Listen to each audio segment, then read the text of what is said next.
جیسے اقرار الحسن 2-3 سال تک تفکر میں لگا ہوا تھا کہ حق خطیب کر کیا رہا ہے. ہم تو دیکھ رہے ہیں کہ منہ سے گولیاں بھی نکل رہی ہیں، بڑے بڑے کڑے بھی نکل رہے ہیں، سانس کی نالی اتنی چھوٹی سی ہے اس میں سے اتنا بڑا کڑا نکل رہا ہے، تو یقین تو نہیں آتا، لیکن ہم دیکھ رہے ہیں کہ نکل رہا ہے. کو سے چینیں نکل رہی ہے، ہم دیکھ رہے ہیں کہ نکل رہا ہے، لیکن آخر کوئی چکر ہے پیچھے.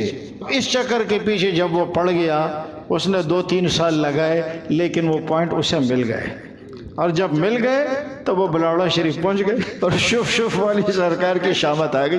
ہونا چاہیے نا بھائی، جو چیز آپ کو سمجھ میں نہیں آ رہی تو آپ کو اس کے پیچھے پڑھنا ہے کہ آخر اس کے پیچھے حکمت کیا ہے، وجہ کیا ہے، یہ ایسے کیوں ہو رہا ہے. امام صاحب نے ایک گاڑی کھینچی، وہ سمجھ میں نہیں آئی.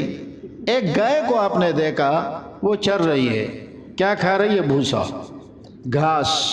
ہم دیکھ رہے ہیں کہ